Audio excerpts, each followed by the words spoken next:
Good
morning, everyone. So, as I promised before, we start from this week talking about dynamic loading on structures. Everything we go through from today is coming from the book Dynamics of the Structures, written by Anil K. Chopra. This is available in the resources and materials section of the Moodle. You can have the PDF file of this book. So I'm not going through the whole book, but some parts of the book, and I've tried to keep the numbers of equations or figures or tables so you can easily find those material in the book if you want. Today, we start with the concept of using partial differential equations, we abbreviated as PDE, partial differential equations application to structural engineering. And if you remember from what we have said from term 1 until now, we some sort of talked about static loads on the structures. So for a single simple spring, we had F equal K delta. Do you remember? So F was force, K was stiffness, delta was deformation. This was for a simple spring, and if you go to more complex structures like multi-degrees of freedoms, beams, frames, etc., you will see that these are not scalar. The F will be a vector, delta will be a vector, and K is the stiffness matrix, which is square matrix, n by n, which n is the degrees of freedoms. You remember from matrix analysis from those 3-4 sessions before you go to the construction area. So we learn how to assemble those stiffness matrix and solve the frame or continuous beams or truss structures, remember? So everything we talked about so far is valid in the range of static loading. However, if you move to the dynamic loading of structures, you can imagine we have this equation in place, but there will be some extra terms added to this term. What is there? The force is there, whatever you have as external force. But this is the force coming from the stiffness of the structure, because you have K. But we will have some other terms in terms of inertia forces, for example. To be honest, there are two terms to be added here, but forget about the second one. We don't talk about the second one now. The first one, the inertia. Inertia, if you remember from physics, inertia is some sort of force which is mass multiplied by the acceleration. Remember? If you are driving with a constant speed and you just brake, what happens? You go and hit yourself into the screen. Why this happens? Because you have a constant speed and you have a mass. So if you change this, when you have a constant speed, good morning.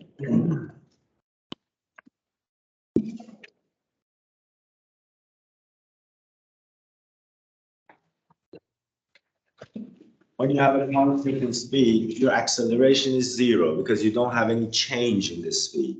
But as soon as you have some changes in the speed, which means acceleration, there will be a kind of inertial forces. So because you have mass, if it's not possible, but if you don't have mass, it never happens just to have inertial forces. So this is really the main difference between static and dynamic.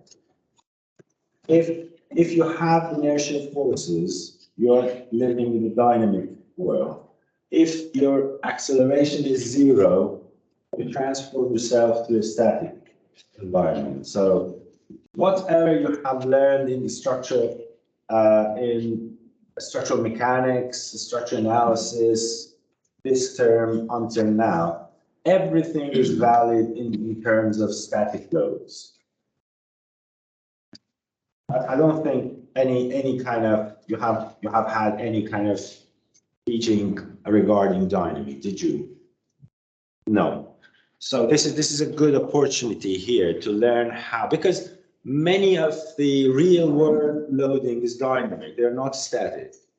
Wind load is dynamic, earthquake load is dynamic. Machinery work load is dynamic. You have some power generations in utility facilities. They rotate and generate electricity for you. So they just move like producing some sort of harmonic loading on the foundation, which is significant and usually makes some crack on the foundation. This is a dynamic loading. It's very important how to design those foundations for dynamic. Like continuous long-term forces, which may cause fatigue as well. So real-world loading are usually in terms of dynamic, but not sometimes, many times we just simplify them into the static loads because we want to work more with more simple kind of equations, to be honest. Otherwise, the real world is dynamic. And just to start with dynamic loading, I want to emphasize that many structures can be simplified in terms of it's called a single degree of freedom systems. For example, just to have some feeling, this is a kind of a hotel near some city in Venezuela, and some earthquake happened in 1967, bigger, severe earthquake, magnitude 6.5. And if you really look at the picture, it's not very clear, but if you look at the picture, there are some columns, and this is the roof. This is some corridor in front of the hotel. Look at these columns. You can see those end columns has drifted right into the right, right? And there is some permanent residual deformations for those columns after earthquake. So when earthquake happened, it means that this structure has gone through the nonlinear behavior because, for example, for any kind of element or structure, you can measure or draw or calculate the force against deformation. If the earthquake happens, the force applies, and your structure is linear. Okay, after earthquake ends, you back unload the structure until here. But if your structure during the earthquake goes to the linear, yields go to the nonlinear part of the deformation behavior. After the earthquake happens, it will be unloaded, but it comes like this because it's nonlinear behavior. If you were here, you come here. So if you come here, it means that here you don't have any force. Okay, earthquake, stop. But you have some residual deformation, which means that it's like a metal. Bring a metal and try to bend it. If you bend it too much, after if you release it, it will stay like that. It doesn't come back. It means that that goes to the nonlinear behavior, which you see the columns have some residual deformation. And this kind of structure can be presented as a single degree of freedom because the mass of these columns in comparison to the mass of the roof is negligible, really.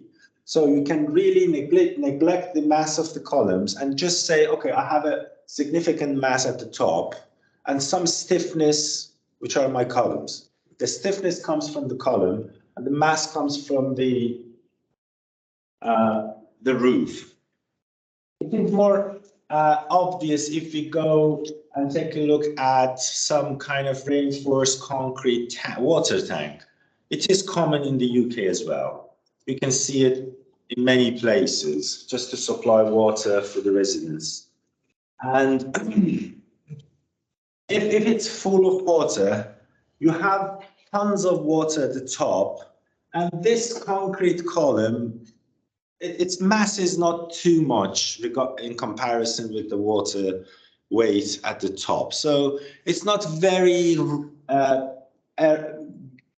big a deal if you just neglect the mass of the column in comparison with the top mass. And you say, okay, the stiffness comes from this column, which is a cantilever column somehow. And you know the stiffness. The stiffness is from a structural analysis, you know it's 3 times EI over cubic L.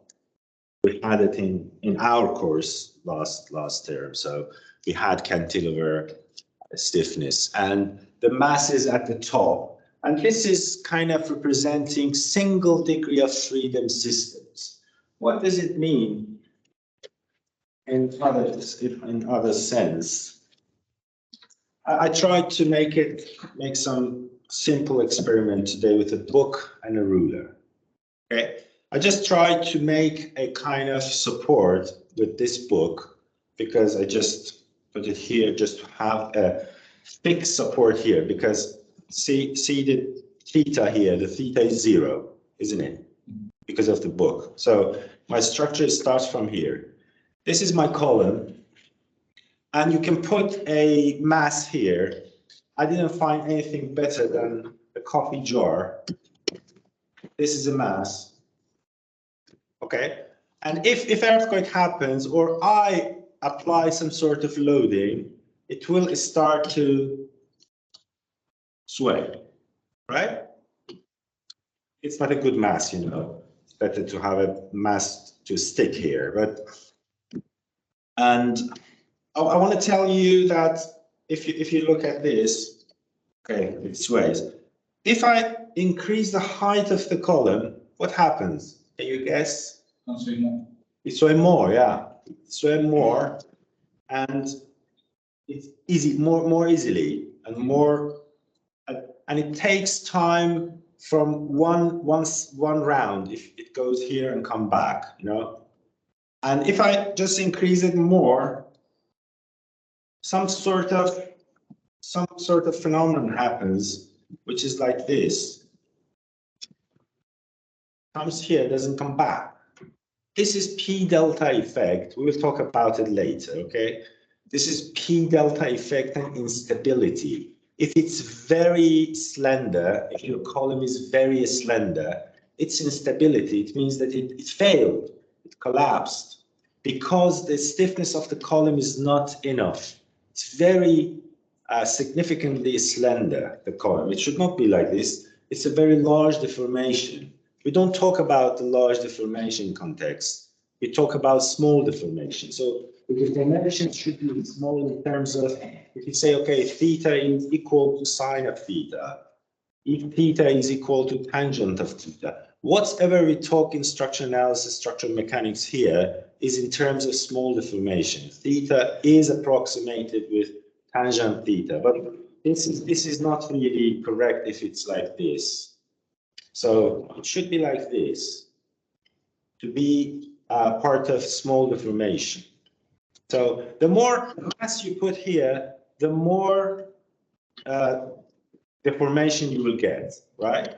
This is called single degree of freedom because you can represent the deformation of this system with one deformation, one delta, which is the horizontal delta here. Positive, negative, or positive, negative, doesn't matter, it's your convention. Delta, delta.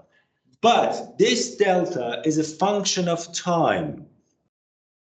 If I set time to 0 now and it starts to sway, okay, I put a measure here.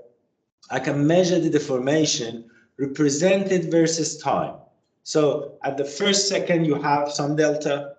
Second, you can measure it every millisecond to have more precision of your delta, right? So you can represent the U stands for the deformation. You can represent U versus time. It's written here just to say the U is horizontal, but you can rotate this graph to be, U versus time. It's okay. So if this U is not for earthquake. It's if you see U at T0 is something. It's U0.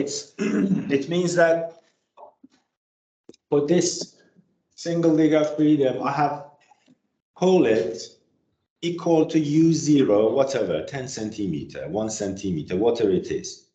It is an initial condition, isn't it? And I just leave it. It starts to sway, to vibrate, right? I enforce an initial condition for this single degree of freedom and just leave it, and it starts to sway. It's called free vibration because there is no external force. It's called free vibration because I grab it for a certain amount of deformation, I release it. It starts to sway until it stops, right? It's called free vibration of motion. And if there is an external force, like whatever, harmonic load, earthquake, wind, whatever, if you have some external force, it's force vibration. Today we will talk about free vibration, and next week we will talk about force vibration. Okay? Just to categorize what we're talking about, what context we're talking about. Today we will talk about free vibration of a single degree of freedom and how we can solve the problem.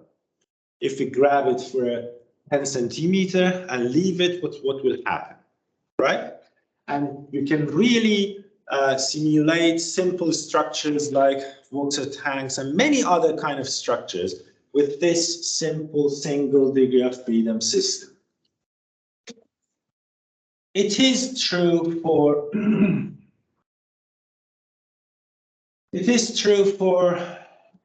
one-story building as well. If you have a one-story building, as many as bays you want, the ceiling, the flooring, and 2 columns, 4 columns, whatever you have. If you have a one-story building, it is very true if you call it single degree of freedom system, because again, the mass of your flooring is much, much more significant than the mass of the columns. And the stiffness really comes from the columns. So stiffness comes from the column and the mass is from the ceiling, the floor, the slab. And because most of the slabs are rigid, which means they are like 10, not 10, probably more, 15, 20 centimeters thick reinforced concrete. So the displacement of this node and this node along horizontal axis are the same. So it means that the top column, they form equally in horizontal case. So it means that I can represent the motion of this structure with only one U. I don't have U1, U2, U3. I have one U, which is this one, right? When I can represent the formation of a structure with only one parameter, and there is only a mass and a stiffness, which is true here, that's a single degree of freedom system, nothing more, right? So just I leave it for later, because this is just some proof that let's say it. This is earthquake. What happens in earthquake? In earthquake, we don't have any hand to pull the structure or push it. What happens in the earthquake is that the ground starts to shake. What happened in the Turkey a few weeks ago? What happens there? What is earthquake? We are living here and suddenly ground starts to shake like this, with a certain deformation, with a certain velocity, with a certain acceleration. It's a movement. It's not a constant speed movement. It's a kind of deformation. Any kind of random deformation has a speed and, velocity and acceleration. So it means that when the ground moves, UG represents the ground movement. It's not a constant, it's a function of time. UG is a function of time, and you can represent it like, it's better to say like UGT, which means it's a function of time, which you can write a derivation against time. You can get the velocity and the acceleration if you do double integration. So if the ground moves, you will have this U, which represents the deformation of your structure, right? And this U represents the relative deformation of your structure, which means the top column versus what was the column in the first place. The relative deformation from the top column to the bottom column, the relative deformation. And this U total, everything is function of T. U total is the total deformation of the top column against the point that the column was before the earthquake.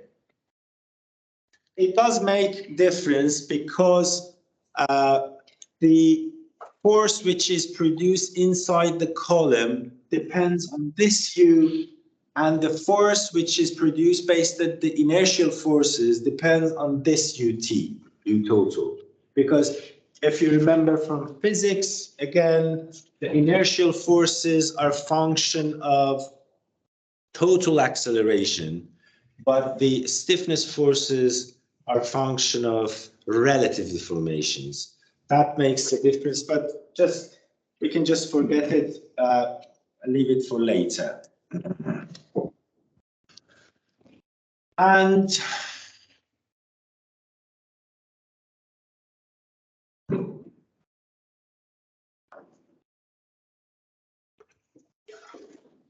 as I said in the first slide, we have some linear systems and, or better saying, elastic systems and inelastic systems.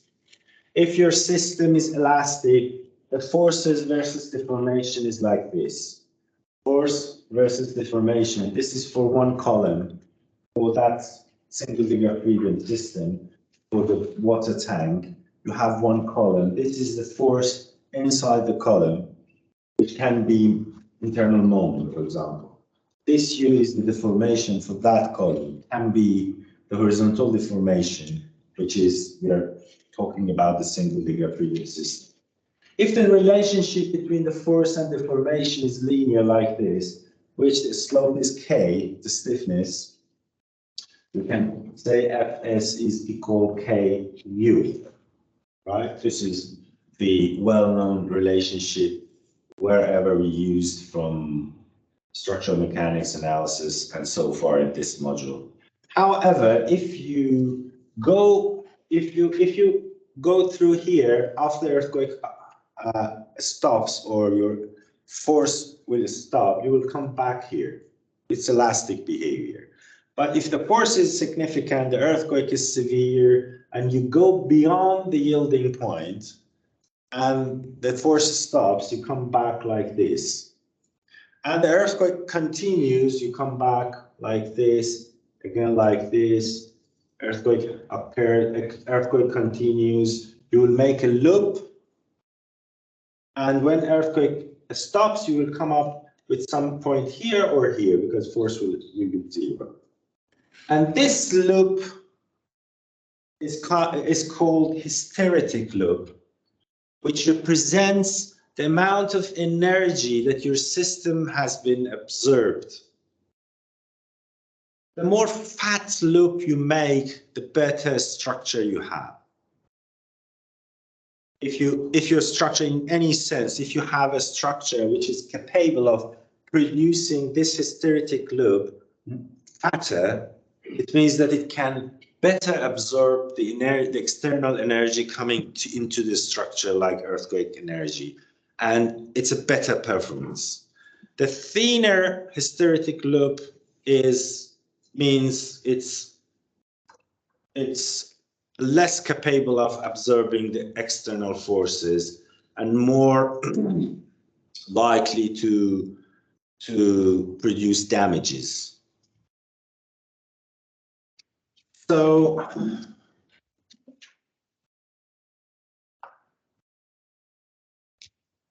to formulate the single degree of freedom system, assume that we have one story structure like this.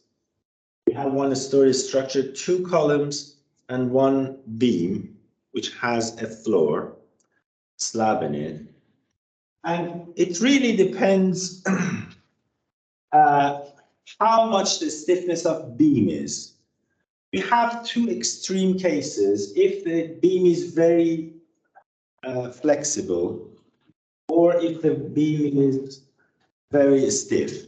The beam is somehow the slab. The slab is very stiff and the slab is very flexible. If the slab is very stiff, the columns will deform like this. And if the slab is very flexible, the columns are like cantilever. You remember, if it's a cantilever, the stiffness of this column is 3 EI over cubic L. We had this formula in the first semester for the cantilever beams. I'm not sure, but I think we have also this kind of deformation. And in this case, you have the same, but the 3 is 12. EI over L3. I'm not sure, probably you had, but if not, you can simply prove that one. If you have a cantilever, but put some kind of this and P. If you solve this, you will come up, because this will deform like this. If you solve this, and this is U,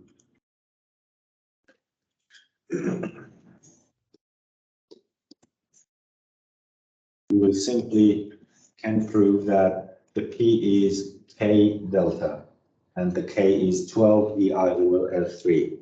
This is for one column, right? And if you have 2 columns, you will have 2 of these 12. And if you have 2 of these, you will have 6. That's why this is the double of this, this is the double of this. This is the whole stiffness of this system. If you have a rigid diaphragm, this is the stiffness of this system if you have a fully flexible diaphragm. What is the difference? 4 times, right? So the stiffness, ideally for a single degree of freedom system, 1-story building, the stiffness of the whole structure, if you simulate it as a single degree of freedom system, can vary 4 times. Depends on the rigidity of your slab. If it's fully flexible, it's fully rigid, this lateral stiffness can be 4 times less or more, right? This is in terms of stiffness, and let's take a look at the mass, and we'll then combine everything together to see what's how we can solve this single degree of freedom system.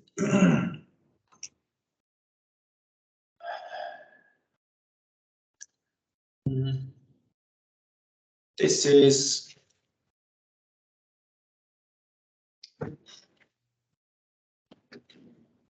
in the previous slide, we just solved this problem for 2 extreme cases.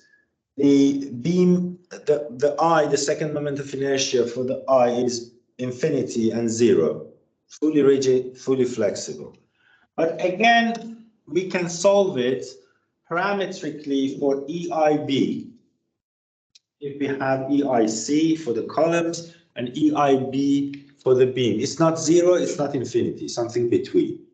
Okay, we can solve it with any kind of approaches, like you can use moment distribution, you can use virtual work, you can use stiffness matrices to solve this. If you solve this, you can come up with this K for your structure, which rho should be somewhere.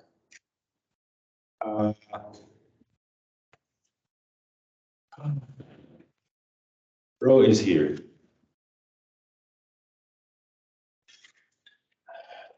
EI over L in terms of beam divided into the columns case. So, for example, in terms of the previous slide, if you have fully flexible diaphragm, what is the rho? Fully flexible diaphragm means IB equal to 0, right?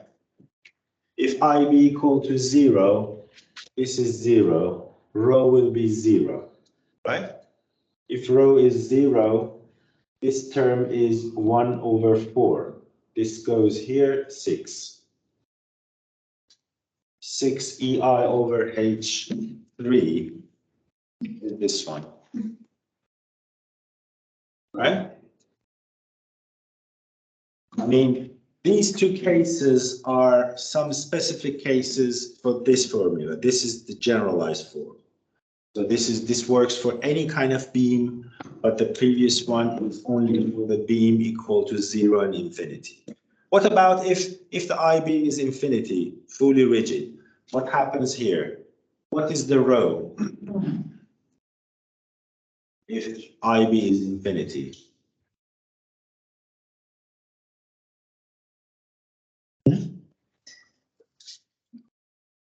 If IB is infinity, what happens in this formula? That's the first one, infinity diagram. Absolutely correct. This whole division goes to 1 because rho goes to infinity, and you will have 24 EI over cubic H, which means this one. So it means that this formula is a kind of generalized form for any kind of beam. Those 2 cases in the previous slide are some specific cases. In the case of rho is equal to 0 or infinity in this formula. And we just, there are this graph, this is rho in the x-axis, and this is the k, normalized k. And you can see if rho comes from very small values, let's call it 0, very large values, let's call it infinity, because they are practical values. Really, it's 10, 2, it means that the difference from here to here is 1,000,000 times. So it's really from 0 to infinity. And you can see this graph comes from somewhere to somewhere, which if you divide this one into this one, you will come up with 4 times, 400%, right? If you divide 24/6, it's 4 times. Again, emphasizing that the diaphragm stiffness can cause 4 times difference in the total stiffness of your structure. This is a big deal. You will see in the next formula, 4 times is too much. So, and this is some example if you have. No, it's important. This is some sort of example if, in the case of probably written somewhere, but in the case of probably rho equal to 1/4, which means EIB over L, EIC over LC, LB 2. So if rho is equal to 1/4, it's an important ratio because if we assume that LC and LB are equal, just for simplification, these are equal, EE is material is the same, you will say IB to IC is 1/4. This goes here, IC is 2IB. So if it means that I'm assuming the stiffness of the column is 2 times of the stiffness of the beam, what happens? Rho is 1/4. If I put rho 1/4, I will come up with this kind of K for the whole structure.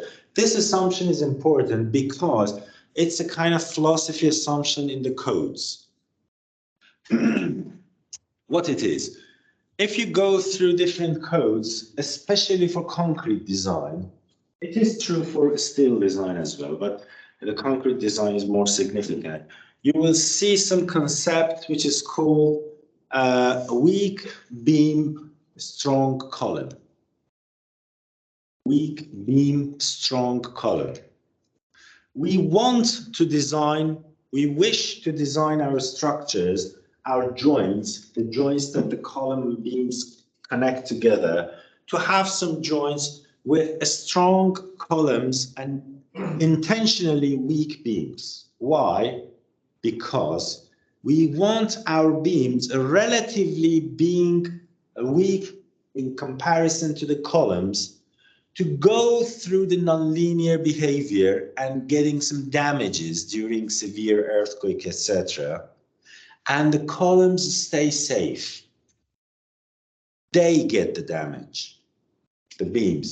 Why? Because columns are more important than beams.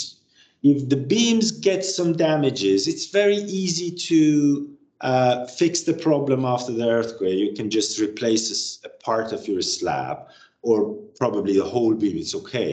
But if the column gets some damage, what happens? It can collapse because it's carrying the weight of the structure.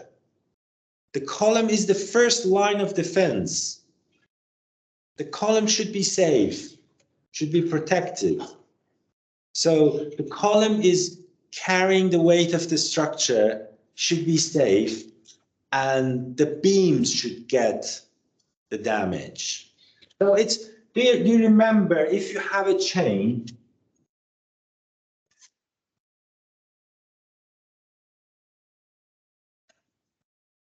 this is a chain. All the what we call to one piece, circle. All the elements are the same, but one. One is weaker, okay? You have a chain with everything is identical, but one element is weaker. If two people will pull the chain with some force, what happens? That small one will break. Nothing happens to the others. It means that in a path, load path, that the load is going through the structure, the element collapses, which is the weakest.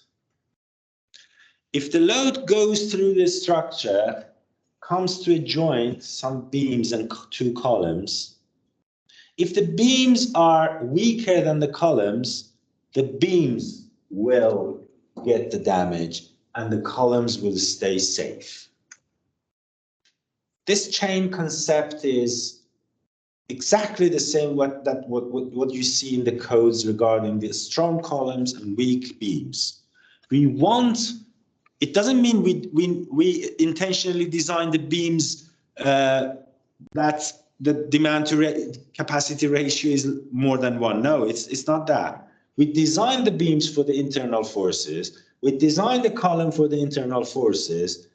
It means that both are capable of carrying everything based on the code. Then there is an additional requirements to take a look at their stiffness, relative stiffness.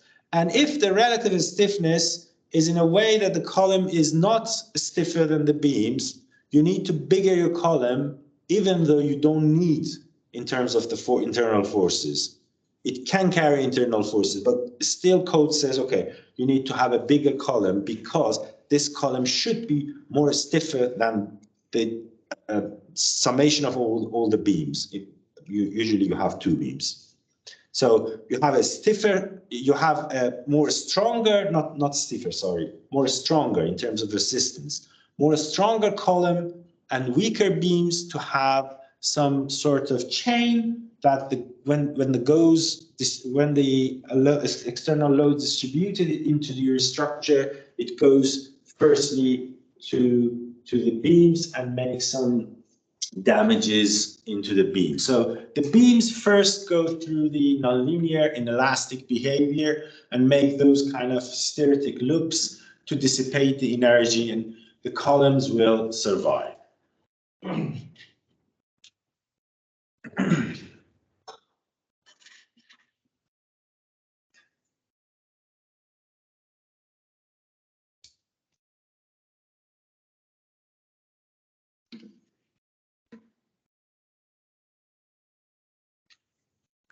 This is the partial differential equation of a single linear 3D system. PT is the external force. This is the generalized force. This is the external force.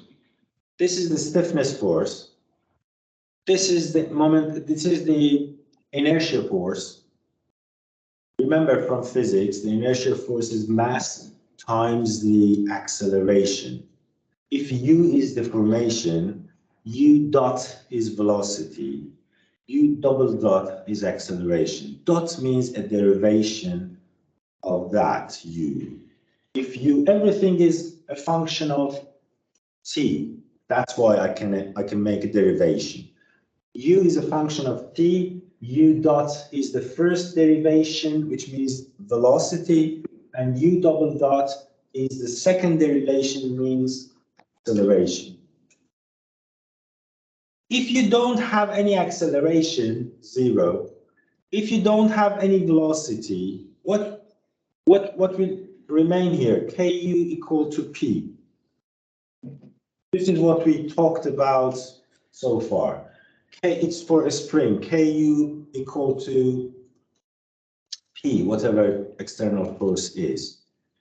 Everything in the static world is valid here, but we have 2 new terms into our equation, which one comes from the inertia force and the other comes from something. Let's leave it for later. Okay, forget about this one. What is this? I don't know. Let's just talk about mu double dot, Ku, and Pt. So when we have some external dynamic forces, we have mu double dot coming, helping, adding to the previous Ku. Right? Ku is the stiffness, m is the mass, u double dot is the acceleration. Because we have u, and adjacent to u, we have the derivation of u, like u dot and u double dot. it's called partial differential equation. You had probably some sort of partial differential equation in mathematics, didn't you? And when in the mathematics you work with those partial differential equations, it's really hard to understand what are these equations for. But here you will see what's the application of those partial differential equations are. So they are really solving some real problem for us, which are the different vibrations of different structures.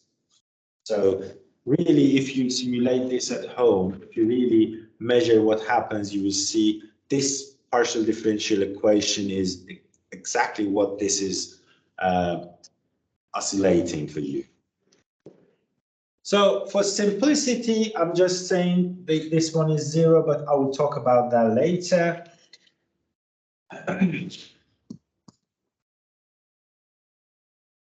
If I put P equal to 0, because PT, this is really when it's for force vibration. I have some force vibration at the top, okay? But if I put PT equal to 0, this is free vibration. Today I want to talk about this. Obviously, if I don't touch the structure, it's the solution of this is U equal to 0. This is the obvious solution of this because this is valid into this. If you put U equal to 0, this is correct. 0 equal to 0. It means that this is the single degree of freedom system. I don't touch it. Okay, it doesn't move, obviously. However, for the free vibration of motion, if I touch it, grab it, pull it for a couple of centimeters, whatever you want, and leave it, it starts to move, to oscillate, to vibrate. So this equation of motion, this partial equation of motion, should have some initial condition to be solved. That's why I need to tell you how many centimeters I grab it, pull it, and leave it. For that initial condition, you need to solve this partial equation of motion. Like I say, okay, I grab it for 10 centimeters. This means T equal to 0. This is the kickoff of our vibration, right? 10 centimeters, and when I leave it, leave my hand, it starts to oscillate. So the T is equal to 0 starts, it represents the start of the vibration. And during the vibration, my hand is away, I don't touch it, it vibrates by its own, whatever it is. It means that you need to solve this equation for some sort of initial condition, which I call it T equal to 0 and U dot T equal to 0. These two are like 10 centimeter and 0 meter over second. I need two initial conditions. You should tell me how many centimeters you have grabbed it, and when you leave it, what is the U at the T equal to 0, and what is the U dot? Because you can leave it with a certain amount of deformation, initial deformation and initial velocity. I will let you how it is possible, but you really need two initial conditions to solve this partial equation, partial differential equation. So it's a little bit difficult to realize how we can have some velocity initial condition. Can anyone has an example for the start of a vibration? How can we have some sort of velocity initial condition rather than 0? Because for the displacement, it's obvious. Okay, I grab it, leave it. It has a displacement for the beginning of the vibration. But with my hand, it's very difficult to make a velocity initial condition, isn't it? So I can really, by hand, make some sort of U, not U dots. But there are some cases that you can have U dots, non-zero U dot at the beginning of your vibration. If I, for example, if I rather than pulling it by hand, I shoot to my this single degree of freedom. The bullet comes, attacks to the mass and start the vibration. That has some initial velocity as well. If you have your single degree of freedom, you shoot, the bullet comes, attacks to the mass. This attack makes some initial velocity as well. So yeah, we're not going to those kind of complex problems, but I just wanted to say that we need two different initial conditions to solve this problem. So this means that we're talking about a single degree of freedom system for free vibration. Free vibration means having two initial conditions at t equal to 0. U equal to 10 centimeter, let's call it, and u dot, which means initial velocity equal to 0 meter over second.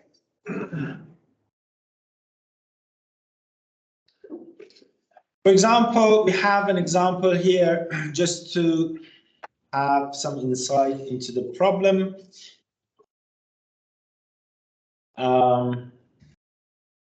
Before we really solve that partial differential equation, this is example 1.3, which means from chapter 1, number 3. This is a 375 feet long concrete box girder bridge, a simple bridge. You're all expert of bridges, aren't you? Because of the last week's projects you have done. So this should be interesting for you as well to see how the dynamic of bridges work. So on 4 supports, okay, 2 abutments and 2 symmetrically located bends. So 4 means these are supports really. These are supports and these are the columns. Okay, you have 3. This is the elevation of this column from this view. You have 3 columns in one bend and 3 columns in the second bend. You have 2 sets of this, one here, one here. This is the abutment and also the abutment. And so the stiffness comes from a pair of this kind of column together. So the bridge deck is obviously rigid. So every single column has works like this one. Every single column works like this one, 12 EI over cubic L, right? So it's not cantilever, it's rigid. So the stiffness of a single bend, which means 3 columns together like this, is 3 times of that term, 12 EI over L3, right? Because we have 3 columns. So this is for 1 column, it is for 1 bend, which is a series of 3 columns, and what you get should be multiplied by 2 to be for the whole structure, because we have 2 bends, right? So this is the stiffness, and this is the partial differential equations we want to solve. Mu double dot plus Ku equal to 0. This is the free vibration of this bridge, right? We need K. Okay, K is here. We need mass. Mass is really easy to calculate. We can simply ignore the mass of columns because they are really negligible in comparison with the deck's mass. And mass comes from the bridge deck, which is somewhere here. Where is it?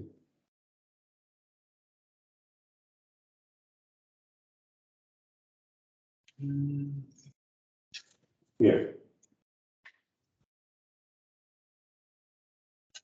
The weight per unit length lumped at the deck level is something like that. And this is the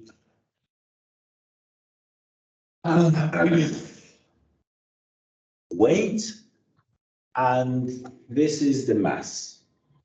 So the unit system is American, sorry about that, but we can simply convert it if you like. I'm not also comfortable with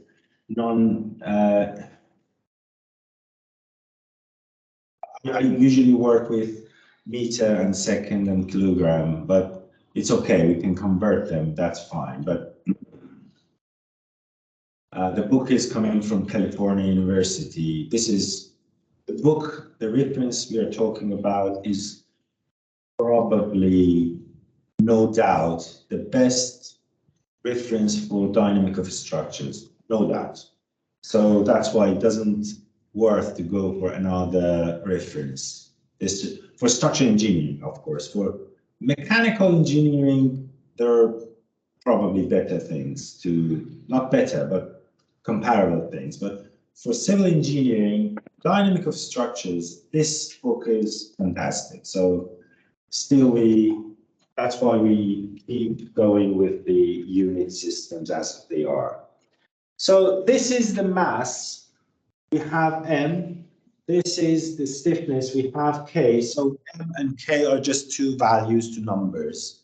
And we want to solve this partial differential equation for some sort of initial condition, right? So we should do that in some sense. You will see how we'll do that.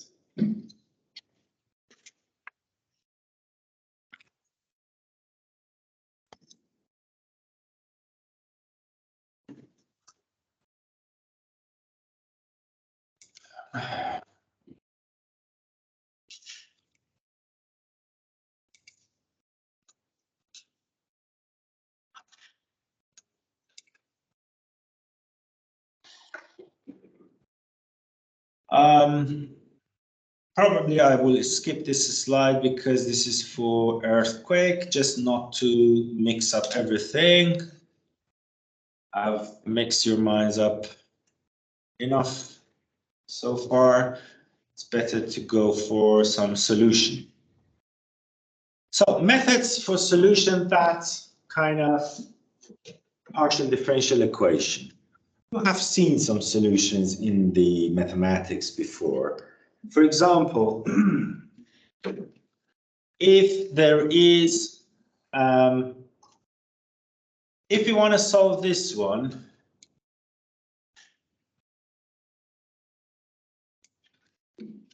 this is force vibration, this is not free vibration. If you have a constant P0, and the partial differential equation is this equal to P0.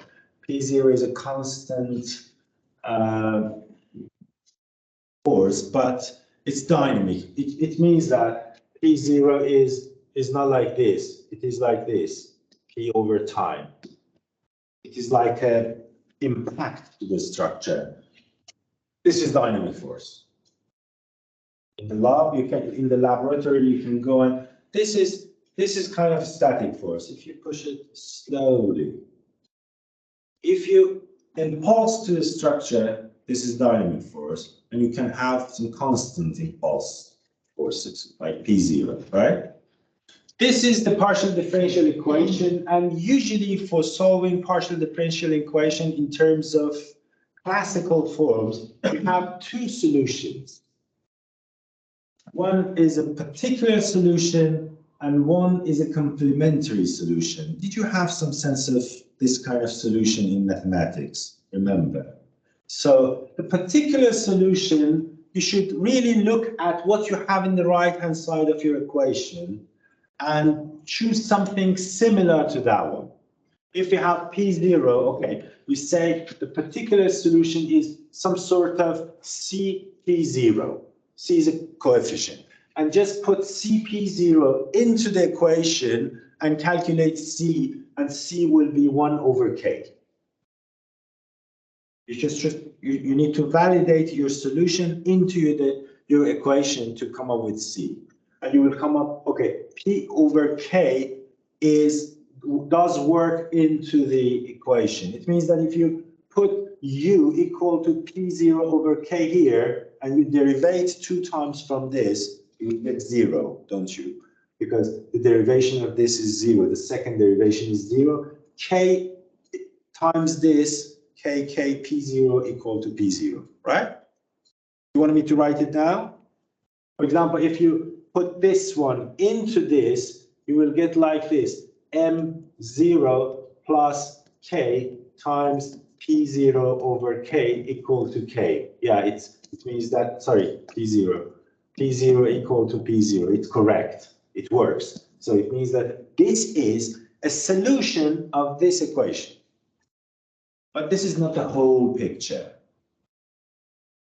The whole picture is that there are some other solutions that are valid in this equation still, in addition to this solution. They are called complementary solution. It means that this solution is not unique for this equation. So for the complementary solution, if you remember from mathematics, usually you assume some harmonic functions like cosine and sine. A and B are coefficients, right? The general form of a complementary solution is A cosine omega t plus B sine omega t. And if you put this one into your equation and just do some algebra in your equation, you will come up with this A and this B and this omega. This is just mathematics. B is 0, A is, it means that the complementary solution is E is 0, forget about that, minus P0 over K cosine omega n T, which omega n is square root of K over M. I want to just emphasize that the omega n is very important character of your system. It's called natural frequency. It's called natural frequency. N stands there as for natural. What does it mean? It is a combination of stiffness and mass. It is a combination of stiffness and mass, omega n. Omega n is square root of K over M, and omega n is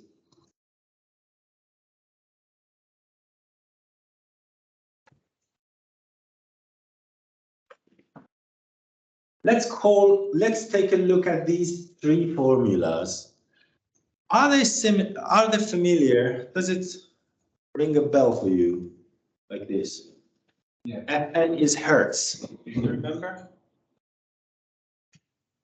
Let's take a look at my very fantastic experience. Let's make it very slender.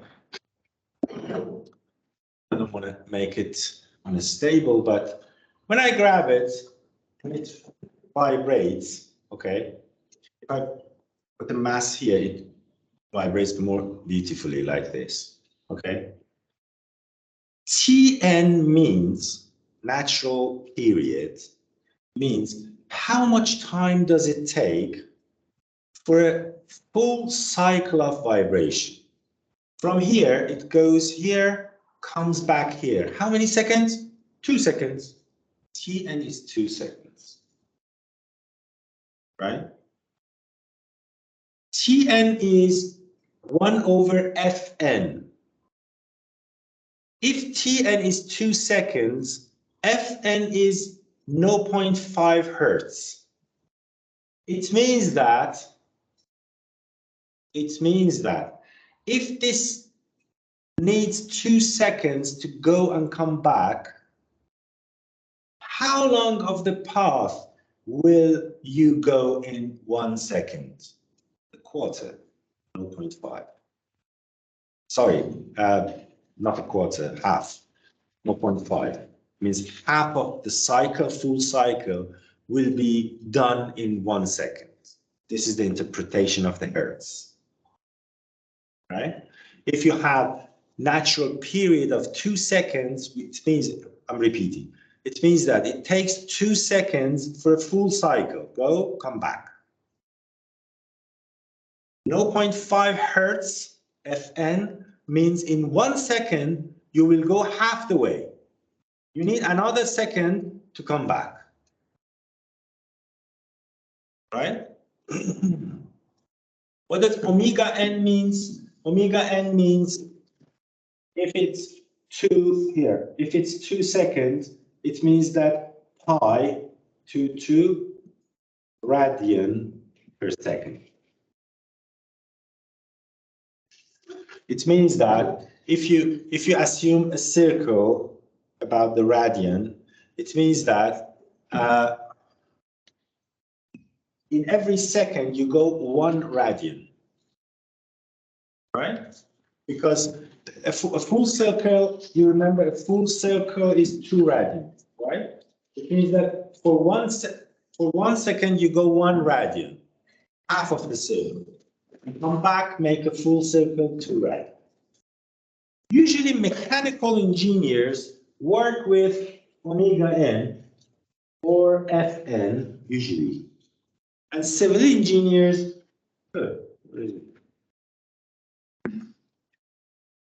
civil engineers work with Tn.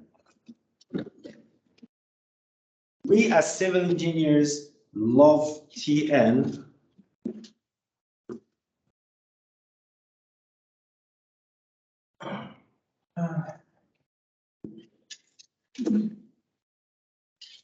We love to work with Tn. If you go to the codes, Eurocode, any other code, when you want to load the structure for seismic loads or wind loads, you will see some formulas for natural period of vibration of your structures, which is usually called Tn, natural period of structure. So you can transform those into Fn or omega n, but Tn makes some sense because when you call a structure 2 seconds for Tn, it means that if an earthquake happens, if it wants to go a full cycle, it takes 2 seconds to do that. And as a rule of thumb, this is not a precise equation. As a rule of thumb, is a building with n story, the Tn is around 0.5 n. N is the number of stories. If you have a 10-story building, I anticipate the Tn should be around 1 second. For 1-story building, I anticipate the T should be around 0.1 second. For a 20-story building, I anticipate the T should be around 2 seconds. So when I say a structure has a 2-second period of vibration, it means that it's a tall building. If I say a structure has a 0.1 second natural frequency or period of vibration, it means that it's a low-rise building, 2 stories, 3 stories, 1 stories. It never happens a structure with 2 stories has a Tn equal to 2 seconds. It can be 2.5, 1.8, whatever, but there is no structure in the world that has 2 stories, 1 story or 3 story with a vibration of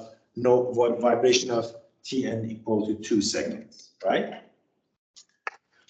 This makes some sense if you really want to talk about this. Do you need a short break or I continue?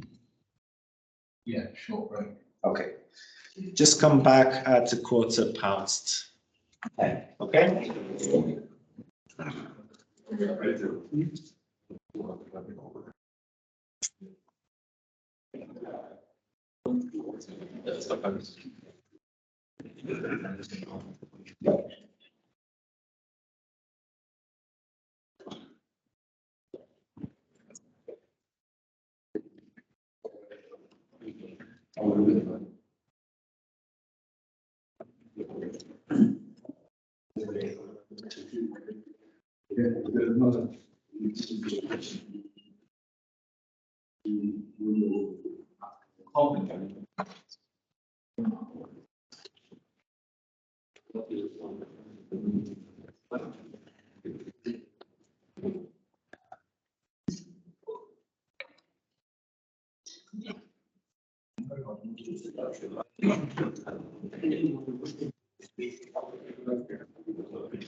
Ik weet het. It's in the first slide. It's in the first slide, dynamic of structures, and you can download it in the resources and materials section. I don't know, check it, please. You can check it, tell me as well. It should be, it's a famous book. Thank you.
The results you get per time is in hours. If you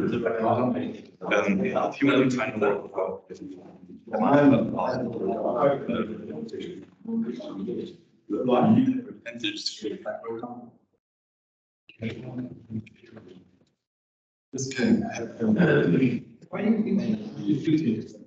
But then he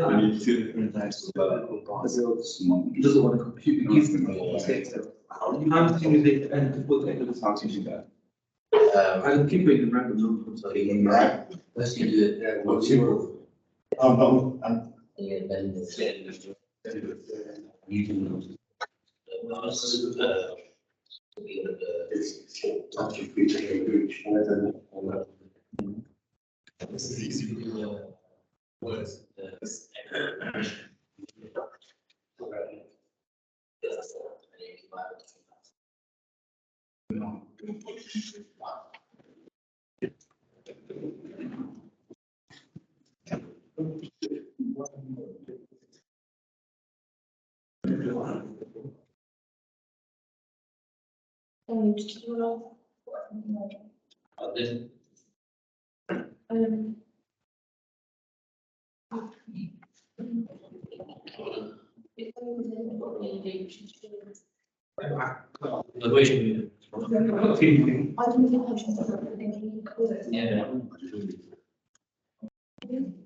When did you get it?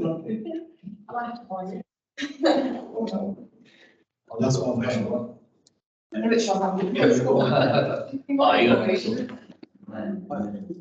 Hi. Let's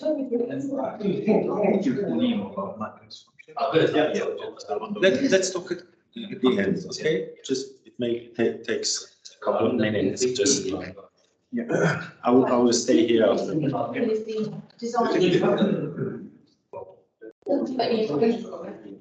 He's designed to force. Yeah. You give an example that you look at, you go up there, see between less than one or less than. Because I see this very low, like, because You would find it. you know, just a And hand. the lower part. Like, check on. Testing tech, like, work. Is if you find this. I was into it, but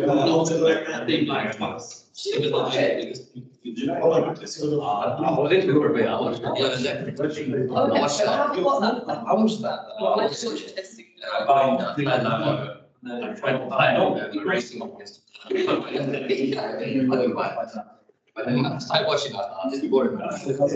They're cool, but actually, just looking at them. You know, actually, man. Yeah, it's actually, I mean, this is. Another call.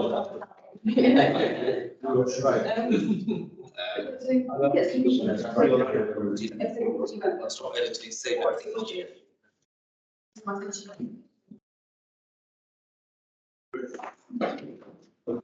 Should be fine. Can you see this? Just call them. Because obviously, the. These are all the ones. And it could be. The money is coming. People. Anyway, so. No, I'm gonna be. Yeah. Well, See. like, doing it. And then to get the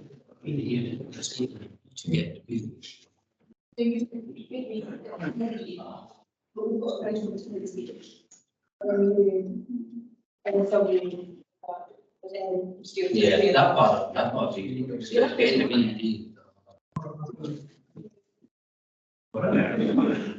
Keep getting the same. I'm feeling that. Yeah. Because we won. One. Yeah.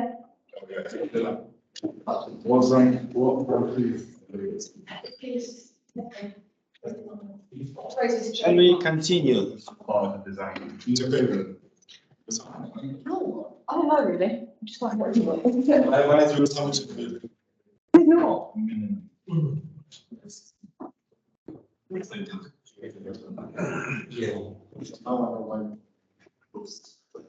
To get some impression from the real world engineering, let's take a look at 6 iconic structures. Great solo. What do you think? Am I talking to else? Yeah, it was supposed to be at 10:15. Now we are 3 minutes past the quarter. Is it okay to continue? Yeah. One more break? We don't mind you. We'll do at the end of the course. We can take a look at 6 iconic structures to see what is the natural period of vibration. If I just a point here, I just talked about this kind of vibration, okay? It has a period of vibration, but principally it can have this vibration as well. But this is very stiff in this, you know? But this is, if I speak about this and this is 3D structure. We're really talking today about 2D structures, okay? But remember, every structure can have this vibration and this vibration. That's why you can see 2 numbers in some of those structures, maybe all of those structures, because one is in X direction and another is Y direction. See this ruler, please, some of you. This is X direction, this is Y direction, okay? The stiffness in this direction is different from this direction. See, the stiffness is this, the I is 1/12, this cubic this, once is this cubic this. So this one is a quite stiffer direction, right? So that's why you can see this is Alcoa building, San Francisco. These structures in San Francisco are built in more or less 50, 60. I mean, more or less 50, 60 years ago. And it's something really, because in that time they didn't have computers, they didn't have fundament softwares, they did the analysis manually for the whole structure. The design code were very at the beginning stages of development. So still they have experienced a couple of severe earthquakes in California and stand there. So this structure has 1.67 second and 2.21 second in two directions, X and Y. This is another tower in San Francisco, 49 stories, and the vibration is 2.9 seconds in the north-south vibration. So this is, I will leave this one as the last one. This is another medical building in Richmond, California. And this is not a residential building, it's a very wide hospital. And the TN is 0.63, 0.43, and 0.74 in X, Y, and rotational. And these three are some specific structures, specialist structures, they are not buildings. This is a reinforced concrete chimney. The TN is 3.57. The taller structure you have, the more TN you have. So it means that this is a very tall structure. So you have 3.57 seconds you need to go for a full cycle of vibration. This is a dam, concrete dam in California, and the vibration is 0.2, 0.3. The dam is very stiff, too much concrete there. So it's a very gigantic concrete structure, so you can anticipate that the period of vibration is not too much. And the last, not least, is the famous Golden Gate Bridge, San Francisco. Everybody knows about it. And the period of vibration is surprisingly 18 seconds for transverse vibration, which means this vibration, transverse vibration. 10 seconds for vertical vibration, and 3.8 seconds for longitudinal vibration. And this is some phenomenon for cable-stayed bridges, because you don't really have any other design choices for transversal vibration. Because transversal vibration, what you can put there for more stiffness in transversal vibration, there is no choice. Anything really works in the longitudinal, but in the transversal, it's really free. So it can really rotate. And it means that the rotation is like this, like a boat, 18 seconds coming, going, 18 seconds for transversal vibration. And the length of consider the length of the Golden Gate. It's I don't know exactly how much is it. Span is 4,200 feet. What does it mean in terms of meter? Every feet is 40 centimeters, something, 40 something, I think. So it means that it should be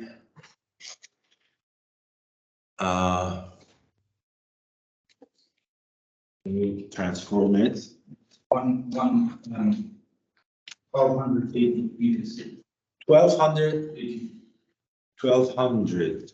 A kilometer, let's call it a kilometer.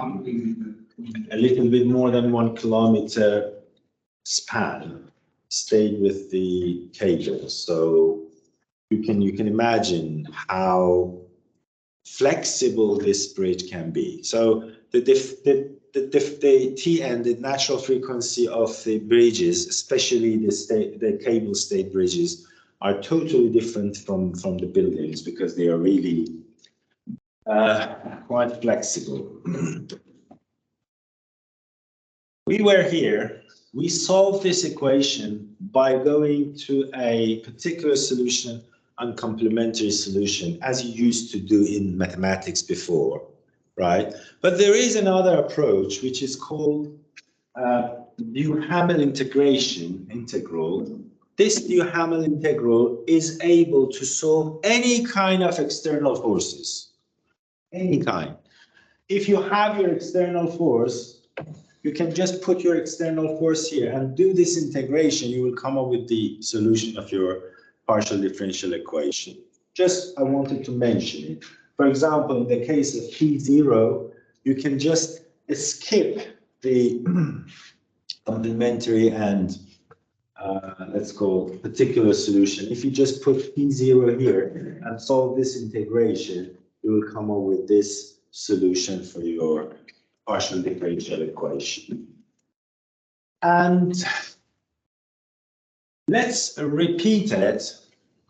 If we were here solving this partial differential equation, it was for force, we had P0 as the external force, right? So this is called force vibration. We had some external forces. Let's repeat it for free vibration. We don't have P0. Put P0 equal to 0. Okay, it should be more simpler. If I put P0 equal to 0, you definitely will not have any particular solution, right? Because you don't have anything in the right-hand side of your equation. So the particular solution will go out. You only have the complementary solution, and this is your solution. You have omega n and you have a and b as the coefficients. And if you have two initial conditions, as I said, at the T0, you have U and U dots. With those initial conditions, you can find A and B, right? No particular solution, only a complementary solution. And for complementary solution, you need two initial conditions. So we want to solve this, which means a free vibration of motion, nothing in the right-hand side, mu double dot plus ku equal to 0. If we go to static, if you put u double dot equal to 0, you go directly to the static phase, right? Ku equal to 0 or whatever. We want to solve this. We talked about these. This is the complementary solution. These are the initial conditions. If we validate these two into the A and B, we will come up, this is A and this is B. And this is omega n. This is the initial condition, how many you pull it and leave it. And U dot is usually 0 because it's really for some special cases for shooting, etc., that you can have some initial velocity at the beginning of the vibration. We really don't. Okay? We want to, so this U is the solution for this equation. U is a function of t, U double dot is a function of t. Okay? If it's a function of t, I can draw t, U versus t, right? ut versus t. If I have solved this partial equation, and this is the solution, I can draw this here, right? This is u versus t, right? I just prepared an Excel file. It's on the Moodle if you go there, and it's here. Work with it when you are at home. I prepared 3 sheets for you, okay? Analytical, time ut. Time, just arbitrarily, I went from 0 to 10 seconds, okay? By an increment of 0.1 second, okay? This is the above cell plus 0.1 goes bottom to the 10 second, right? At the beginning, at t equal to 0, the u is 1 centimeter, let's call it. Or 1, I don't know, meter or centimeter, whatever, you can change. 1 foot, sorry. The initial condition, u at t equal to 0 is 1 foot, because I'm following the book dimensions, units. And u dot at t equal to 0 is 0. This is the formulation. I just grab it from the slide. Okay, I want to draw this function. Okay, I have assumed the mass is this one and the stiffness is this one. These two values are coming from example 1.3, that bridge that we talked about a few minutes ago, example 1.3 with two bends, okay? This mass and this is stiffness coming from that one. It means that we are really solving that bridge here for a free vibration condition, okay? It means that for any reason we have grabbed that bridge for 1 foot, we leave it, how it will vibrate and how we can solve the equation of motion. So this is the initial condition I'm assuming. The natural frequency omega n is square root of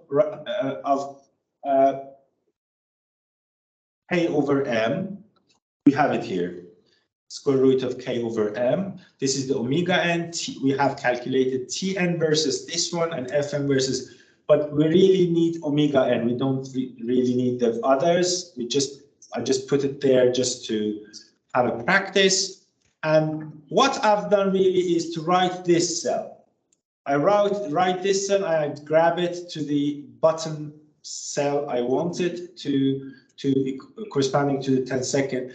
This cell, I just wrote this formula. Right? If you follow what I've written there, this cell is exactly this formula. And I have all the things here ready. This is U0, this is U dot 0, this is omega n, this is mk, and this is the time. Take care about the time. This is the time. If you write this one against this, when you grab it and bring it here, every cell works with the corresponding time. So this is the time, this is the U, right? And you can draw U versus time. Okay? If you take a look at the slide, you can see it's like a harmonic solution, right? If you take a look at your solution, you can see there are some differences here. These are not aligned together. Who knows why? This is like this. Why it's not as beautiful as the book graphs? These questions let me just drink a little. Any idea?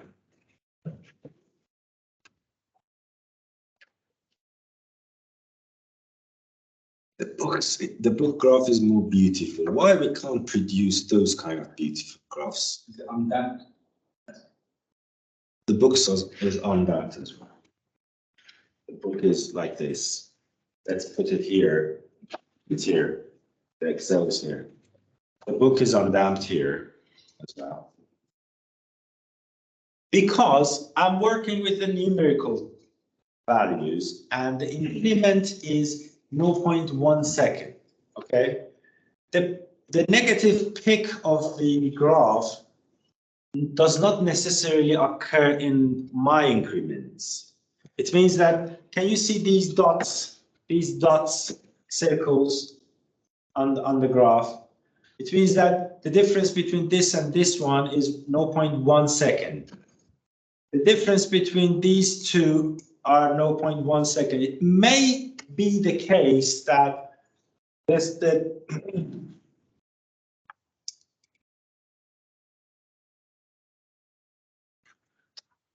with my 0.1 increment, I'm grabbing these sort of data. Sometimes I'm grabbing the peaks, sometimes I'm not. I'm missing those because of the numerical solution. What should I do to solve this? Smaller increments. Let's do it with smaller increments. Let's do it. I just copied this sheet. I just copied this sheet here. Single degree of freedom, undamped, refined. I just redo the analysis with 0.01 second. I didn't go through 10 seconds. I just went through 0 to 1 second. You can continue whatever you want. This is from 0 second to 1 second, and you can see I'm getting exactly what you see in the book. with the smaller increments, right? You can continue whatever you want, right? This is the free vibration of a single degree of freedom system that you can see in the book. You can solve it by conventional methods like complementary and particular solution. You can use it. You can solve it by Duhamel integration. You can draw it in the Excel. You can see whatever you see. However, again, when I grab it, it vibrates and it stops. It doesn't stop. It goes to infinity with that kind of harmonic function. But in reality, it stops. That book graph means it should go like this until infinity. Where the energy comes from? If it goes, it's very good because we can produce electricity here for free. But we cannot, it stops. It means that we are missing something. We are missing something. There should be something else that we don't know.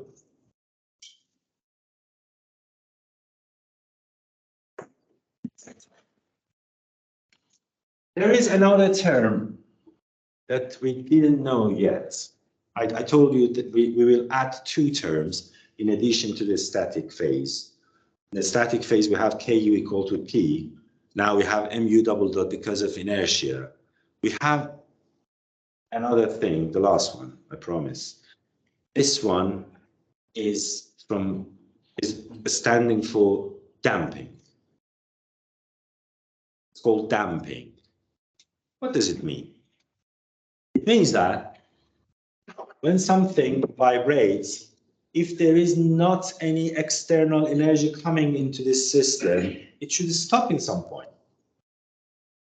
Otherwise, it will go to infinity. It's good if it goes, but it doesn't. If you brake your car, it should stop. Not brake. If you don't push the gas, the car should stop. If the engine turns off, the car should stop. It doesn't run anymore, right? If there is some energy coming into the wheels of your car, okay, it goes on, but otherwise it should stop. Why it stops? Because the wheels have some interaction with the road and it will stop, right? Here, it's also the case. It should stop. There is some mechanisms in any single creature in the world that make any movement to stop. It is the case for the walls. It is the case for the cores, for the steel structures, for concrete structures, for the body of the humans. Every creature, every material has some sort of damping. But the mechanism of damping is not very straightforward. It's a very complex mechanism. Very, very complex. However, we can very, very simplify it with this simple term, Cu dot. C is a constant and U dot is the velocity. We can really relate it to the velocity. The whole damping is related to the velocity. This is a big simplification, of course, but it works. Why velocity? Why not displacement? Why not acceleration? I give you an example. Have you ever been in the pool for swimming? If you put your hand, I'm standing in the pool. If you put your hand under the water and move it like this, what do you feel? There is some resistance to do this movement from the water, right? That resistance means it's difficult to move. It's easy to in the air. This movement is very easier if I do the same under the water. Why? Because the water is more dense than air, first of all. In the water, I do this, and I do this. I'm playing with the velocity. This velocity, this velocity. Which one is more difficult? The more velocity, the more energy you should do. It's very difficult under the water to do this. The damping is a function of velocity. That's why the damping is a function of velocity. C is a constant and depends on the material. C for air is different for C with water, it's C for with oil, whatever. That's why the dash pots for the cars are like a piston with the oil inside works, and that makes some damping when your car falls into the hole in the road and it starts to dissipate the energy of vibration of your car, not to vibrate too much vertically when you're driving. Every car has 4 dash pots, right? That works really like CD dots. So if you add this term to your partial differential equation, this is the generalized form. This is for free vibration. If you put PT instead of 0, it's for force vibration. Again, you can use Duhamel integration to solve this. I'm not going through that, but the solution is this one. The solution is this one. The only thing changed is the C. This can be defined against C. You only need C, but if you have C, you had before. You already had M and omega N. You can transform C. It's more convenient to be represented versus psi instead of C, but that's fine. You only need to add the C parameter into your problem. If you put C equal to 0 or psi equal to 0, this will be the same formula as the previous slide for undamped. Okay? But this is omega D, which means damped natural frequency. Omega N is undamped natural frequency. Omega D is damped natural frequency. The goodness of having psi instead of C is psi makes sense, some sort of sense, because psi is dimensionless, first of all. C has a dimension. Everything has a dimension. These are some sort of the dimension is. What is the 1U again? The one next to K. Next to K, this one? No, and the first, yeah, the K next to the K, the U. U, Yeah. deformation. U deformation, U dot velocity, U double dot acceleration. K is the stiffness, C is damping ratio, damping coefficient, M is mass. Okay? So this psi makes sense, and for the building structure, usually it's something like 0.05 or 0.03. We call it 3% damping, 5% damping, 1% damping. It's around 3, 4, 5% damping in conventional building structures. What I want to do next is repeat that Excel file for this formula. And I only need to add one another parameter, which is either C or psi. Let's see what happens if we do that. SDOF damped. In the case of SEDOF damped, everything is similar to the previous one. I only added psi equal to 5%, which is common case in the building structures, right? The formula is this one. These are the psi definition. If I just, again, everything is the same. I just change this cell formula and grab it and bring it down. Just change this one. This formula is exactly this one, right? And if you plot these columns A and B, you will come up with this kind of graph, which means that yes, it is going to be 0. And it means that this is the real world case. This is the missing part of the problem. So if we consider the initial inertia forces and damping forces, the vibration, the free vibration goes to zero. That should be. Otherwise, it's not realistic. So usually it's 5%, another point, usually it's 5% in 3% to 4% in different structures.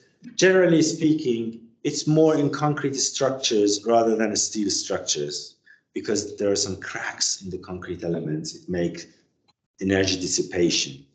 So the concrete structure has more damping than steel structures. But one of the methods, one of the approaches to enhance the structures is adding dashpots into the structures, especially in the areas of high seismic activities. Dashpot means exactly what you see in the cars. In the car wheels, you have 4 dashpots. There are some big dashpots. Do you remember we talked about bracings, steel bracings? The steel bracings are some diagonal elements. They put some dashpots between the bracing. So when the earthquake happens, the dashpots will work like this and dissipate the energy. And in those cases, this psi can be improved from 0.05 to something like 0.10, 0.15, 0.20, which means that in some exceptional cases, when we use dashpot in the structures, there are some significant amount of damping built in the structure, 10%, 15%, 20% damping into the structure intentionally to be used when the rare event occurs like earthquakes or extreme winds. They work exactly like they work for your car dashboard when you fall into a hole and it dissipates the energy of vertical vibration of your car. It dissipates the energy of horizontal vibration of your structure when earthquake happens.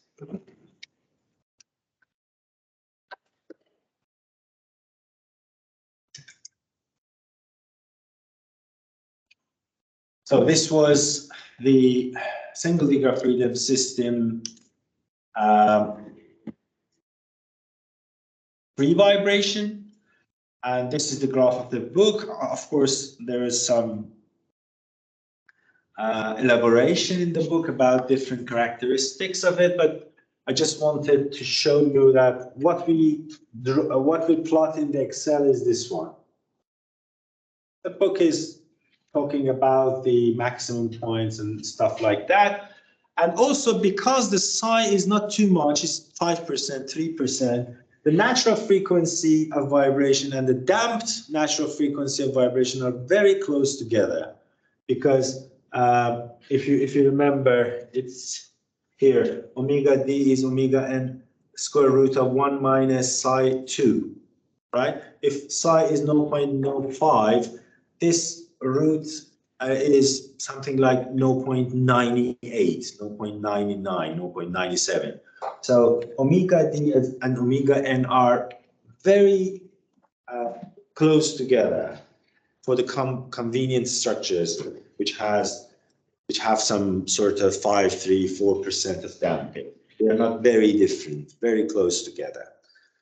Although for some specific structure with built-in dashpots, they might be different. So difference might go to, I don't know, 10, 20% if you put some dashpot in your structure intentionally.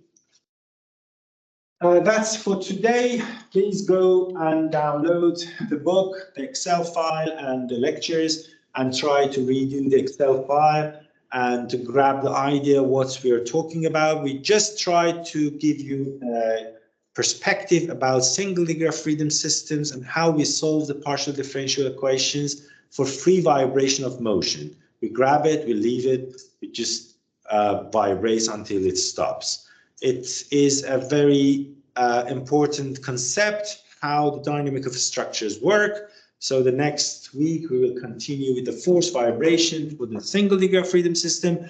Then we generalize everything we talked about into the multi-degree of freedom system, which are the conventional buildings, and see how they work. And the coursework part 2 is about multi-degree of freedom systems and something about them. We will talk about them in the following lectures. Any questions?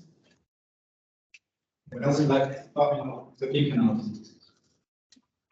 No, but fatigue is dynamic as well. Fatigue is a part of dynamic. Fatigue dynamic is this one. This is fatigue. Fatigue is a small fraction of dynamic of structures. Any question? You said we were gonna have 4 hours on Friday. I've sent you an email. I don't remember really.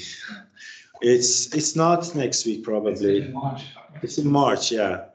I have a piece of paper on my table. It's written there, but you have in your emails as well. And also, if you don't find your email, if you go to the Moodle into the announcements, you will see all the emails there. So that's there. One day in the March probably.